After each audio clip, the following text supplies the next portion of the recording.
Welcome back. Today, we're taking a deep dive into Napoleon Hill's Law of Success philosophy, Okay. based on a collection of his lectures from 1928. Right.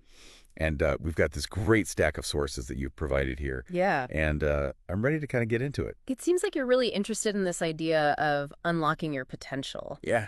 And Hill's work, especially his focus on the mastermind concept, Right. provides a really unique framework for doing just that. Definitely. So let's jump right in. Okay. This mastermind concept seems to be at the heart of Hill's philosophy. Uh-huh. But what exactly is it? Is it more than just teamwork or brainstorming? It is. Hill defines the mastermind as a kind of synergy that you get Okay. when two or more minds are working together in total harmony, totally focused on a shared goal. Right. He describes it as a way to multiply individual abilities, Okay. almost like creating a super brain, Interesting. where the whole is greater than the sum of its parts. So it's not just about adding brain power. It's about creating a kind of super brain Exactly. where the whole is greater than the sum of its parts. And Hill suggests that this harmonious blend of minds can actually attract success like a magnet. Oh, wow. One example he gives is Andrew Carnegie, Ah, the steel magnate who attributed much of his success to this mastermind principle. wow. Carnegie carefully chose a team of experts, Okay. each a specialist in their field, Right. and through their combined efforts, built his empire. So Carnegie actually put this into practice. Yeah, It sounds like Hill's connecting some pretty profound concepts here. he does. He also dives into this idea of thought vibration, Uh-huh. which sounds a little out there. It might sound a bit esoteric at first, Yeah. but it's based on Hill's understanding of thought as a form of energy. Okay. Just like sound or light.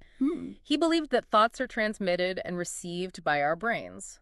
Interesting. Kind of like how a radio transforms sound into waves that are picked up and turned back into sound by a receiver. So we're broadcasting our thoughts all the time, Yes. and our brains are picking up thoughts from other people. Right. I've never thought about it that way. And to strengthen this concept, Okay. Hill cites Alexander Graham Bell, Right. who believed there's a whole spectrum of vibrations beyond our senses. Interesting. This points to the huge potential of thought transmission that we might not even be aware of. That's pretty mind-blowing. Yeah. So if our thoughts are like these invisible waves, wouldn't there be a lot of interference and chaos? Right. How do we focus on the right thoughts? Hill believed that thought vibrations operate on different frequencies, Okay. and our brains can tune into the specific thoughts we want to receive, Okay. just like a radio dial. So it's like having a mental radio dial. Exactly. I'm starting to see how this connects to the mastermind. Uh-huh. You're surrounding yourself with people whose thoughts are aligned with your goals. Precisely. And this brings us to another fascinating concept, mind chemistry. Yeah. Hill suggests that when minds interact, Right. they create a kind of chemical reaction, either positive or negative. He believed that our thoughts and moods create an energy field that can either attract or repel others. Oh, so like those times when you instantly click with someone? Yes. Or conversely feel a negative vibe right away? Exactly. I can see how that happens all the time. Hill believed these reactions are not just feelings, but a tangible energy exchange. Right. A skilled speaker, for example, Yeah. can sense and respond to the energy of an audience. So it's not just what you say, but the energy behind it Right? that really matters. Yes. This is making me think about how important it is to be mindful of the energy we bring Uh-huh. to any interaction, Yeah. especially within a mastermind group. That's a key insight, and it leads us to another important principle Hill emphasizes: organized effort. Okay. It's not enough to have a mastermind and positive energy. Right. You need to channel that energy toward a shared goal. So you need a plan, a strategy Yes. to turn those thoughts into actions. Right. Hills believed that organized effort is the real source of power. He compares it to how industrial mergers or alliances between businesses create greater efficiency and strength. Okay. He gives an example of a town in North Carolina Okay. where churches and businesses formed an alliance Wow. that boosted both their individual success and the entire community's well-being. That's a great example. Yeah. Imagine what we could achieve if more groups worked together like that. Right. It makes you wonder about the potential of organized effort.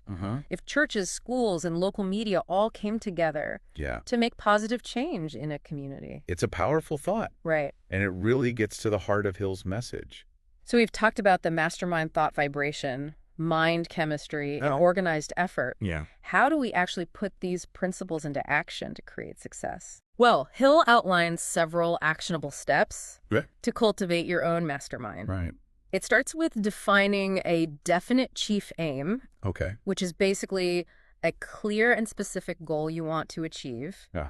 Then you need to gather a group of like-minded individuals who share that goal and are willing to collaborate in a spirit of harmony and cooperation. So you're finding your tribe people on the same wavelength Yeah. who are committed to supporting each other and working towards a common vision. Exactly. And Hill believed that when a mastermind is truly formed, it can unlock a kind of sixth sense within individuals. Wow. Giving them access to innovative ideas and solutions that seem to come from out of nowhere. So a mastermind can actually boost your creativity Yes. and problem-solving abilities. That's right. That's incredible. It sounds like Hill believed This collective thinking could tap into a deeper well of knowledge and insight than any one person could access alone. That's a great way to put it. And he doesn't just leave us with theories. No. He shares real-life examples He does. of people who seem to have used this mastermind principle successfully. That's what I was hoping for. Yeah. Who are some of these people? Well, he mentions Henry Ford and Thomas Edison, both known for their independent spirit and incredible achievements. Right. But what's interesting is that they both understood the power of collaboration and surrounded themselves with talented individuals who could contribute to their vision. That's true. Ford's partnership with Harvey Firestone, Yeah. the tire magnate, comes to mind. And Edison's famous Menlo Park laboratory Right. was full of other inventors and engineers. Exactly. They weren't lone geniuses. No. They built networks of brilliance. Exactly. When you look at it that way, Yeah. their successes make a lot more sense. They were intuitively tapping into this mastermind concept, even if they didn't call it that. Yeah. It makes you wonder if these incredibly successful individuals understood the value of collaboration. Yeah, Maybe we should all pay attention. Right? for sure. This deep dive is already changing my whole perspective. It's powerful stuff. I'm starting to see how powerful these principles can be when applied in a deliberate way. It's a thought-provoking framework. Right. And we've only just begun Oh, wow. in the next part. Okay. We'll explore some more of Hill's real-life examples, including a fascinating story about a man who turned 50 acres of worthless land into a thriving business. I can't wait. Yeah. We'll be back with more of our deep dive Okay. into Napoleon Hill's law of success and the power of the mastermind. Sounds good. Stay tuned. Welcome back to our deep dive into Napoleon Hill's law of success. Okay. I'm really excited to hear more about these real-life examples of the mastermind in action, especially the one you mentioned about the guy who transformed 50 acres of land into a successful business. Yeah. What was his secret? This story is a great illustration of how thinking outside the box, paired with a mastermind approach, can lead to success, Right. where others see nothing but limitations. What set this man apart was his vision and resourcefulness. Instead of seeing worthless land, he saw potential waiting to be unlocked. So instead of getting stuck in conventional thinking, he was able to see opportunities that others missed. Exactly. He didn't let preconceived notions hold him back. Okay. Instead, he carefully observed the land, Right. identified its unique features, and creatively turned what others saw as drawbacks into assets. It sounds like he had a real knack for problem solving. He did. What did he actually do with the land? Give us the details. He started by building a distinctive log cabin that had a big dining room attached. Okay. Then, seeing the rise in car travel, he put in a gasoline filling station nearby. That's smart. He was capitalizing on a growing trend, Right. meeting a need that wasn't being filled. He was thinking ahead, but he didn't stop there. Okay. He built a bunch of small, cozy log cabins along the road, which he rented out to tourists. So he was creating a destination, Yeah. a place where people could escape the city and enjoy the peace and quiet of nature. Exactly. He was tapping into a desire for something different, something unique. And his efforts paid off. Good for him. The following year, he expanded by adding even more cabins. Wow. And the property became a thriving tourist spot. It's a fantastic example of how a little creativity and a lot of determination can pay off. Absolutely. Especially when you're not afraid to challenge the status quo. Right. It makes me wonder if we sometimes limit ourselves by focusing on what we think we can't do instead of exploring the possibilities of what we could achieve. It's an important point. Right. Often the biggest obstacles we face Yeah. are the ones we create in our own minds. A mastermind approach can help us break free from those limitations by bringing in different perspectives and challenging our assumptions. Hill contrasts this resourceful man with a college president. Right. Who had a very different perspective on the same land. Yeah, it's almost like a case study Uh-huh. in how our mindset shapes our reality. Tell us about that contrast. The college president, despite his education and status, couldn't see any value in the land at all. Wow.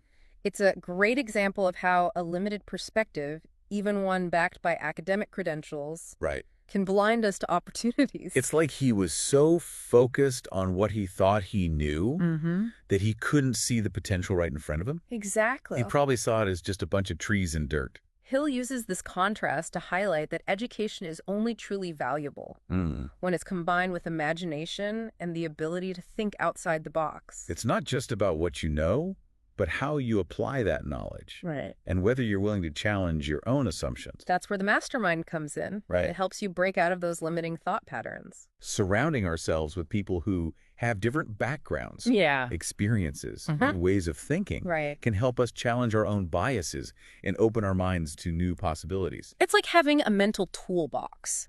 Filled with different tools for problem solving and achieving goals. I like that analogy. Yeah. Diversity of thought is key. Absolutely. Speaking of challenges, Hill also tells a cautionary tale about a man who achieved incredible success, but lost it all due to a lack of financial discipline. That's a reminder that success isn't always permanent. And we need to be mindful of how we manage it. That's true. Hill's example is a man who achieved significant financial success in his early 40s, but then made a series of poor decisions that led to his downfall. Yeah, what went wrong? Yeah, was he gambling or making risky investments? It wasn't so much about risky ventures as it was about a lack of financial discipline and an inability to delay gratification. He developed a habit of spending extravagantly, often on things that provided only fleeting pleasure. So instead of building on his success, he was chipping away at it with a lavish lifestyle. Yes. It sounds like he wasn't thinking about the long-term consequences of his actions. That's a key part of the story. Right. Hill also highlights his excessive generosity, often loaning substantial sums of money to friends and acquaintances who rarely repaid him. So he had a generous spirit. Yeah. But perhaps his generosity wasn't balanced with sound financial management. It's like he was sabotaging his own success. That's a good way to put it. Hill uses this story to illustrate the critical importance of developing the habit of saving, managing money wisely, and planning for the future. Financial security is essential for long-term success and peace of mind. It's a valuable lesson, especially in times of economic uncertainty. Absolutely. We need to build our success on a solid foundation and not take it for granted. Precisely, this story emphasizes the importance of balance in life. Hill believed that genuine success isn't just about money. It's about cultivating strong relationships, maintaining good health, making a contribution to the world, and finding fulfillment in all areas of life. He's talking about a holistic view of success. Yes. One that encompasses more than just material wealth. Exactly. Hill also talks about the penalty of leadership. It seems counterintuitive that leadership would have a downside. Yeah. What does he mean by that? It's an interesting concept that challenges our usual ideas about what it means to be a leader. Hill's point is that true leaders are often misunderstood, even criticized by the people they lead. So it's not all about being in charge and having everyone agree with you. There's a different kind of responsibility involved. Exactly. Hill points out that leaders often have to make tough choices that might not be popular with everyone. They also have to be willing to stand alone at times, even when facing opposition or resistance. It sounds like true leadership requires courage. Yes. And a willingness to challenge the status quo, even if it means facing pushback. Absolutely. And that often comes at a price. Leaders may face criticism, betrayal, and even personal attacks. Wow. It's not an easy path. This raises an important question. Yeah. Why would anyone want to be a leader? Right. If it comes with such a heavy burden? Yeah. What's the motivation? Hill believed that true leadership isn't about seeking power or personal gain. Okay. It's about serving something larger than yourself, Uh-huh. inspiring others, and making a positive difference in the world. So it's about a sense of purpose. Yes. A vision that transcends individual ambition. Exactly. It's about making a contribution that will outlast your own time on this earth. And it's that sense of purpose that gives leaders the strength to face the inevitable challenges and setbacks. It's inspiring to think about the dedication and selflessness Uh-huh. that true leadership demands. It is. But does Hill just leave us with this concept? He does offer guidance. Okay. He emphasizes self-confidence, moral strength, self-sacrifice, fairness, initiative, decisiveness, dignity, and courage. Wow. He also believed a true leader must be well-informed, decisive, Right. and willing to take responsibility for their actions. Okay. He stressed the importance of empathy and genuine concern for the people they lead. So it's not about barking orders and expecting blind obedience. Right. It's about inspiring people to follow you Uh-huh. because they believe in your vision and trust your judgment. That's a great way to sum it up. Hill's philosophy of leadership is rooted in respect, fairness, and a deep understanding of human nature. Yeah. He believed that effective leaders are those who inspire trust, loyalty, Right. and a shared sense of purpose. It's a powerful vision of leadership and something we could all benefit from. Absolutely. Whether we're leading a team at work, a family, or even just trying to lead ourselves toward a better future. It's about leading by example. We've covered a lot of ground in this deep dive. The mastermind, thought vibration, mind chemistry, organized effort, and even the penalty of leadership. We have. Now, I'm curious about how imagination fits into all of this. You're right. We can't forget imagination. Right. Hill believed that imagination is actually the key to unlocking our true potential. I always thought of imagination as something more for artists and dreamers. How does it apply to success in the real world?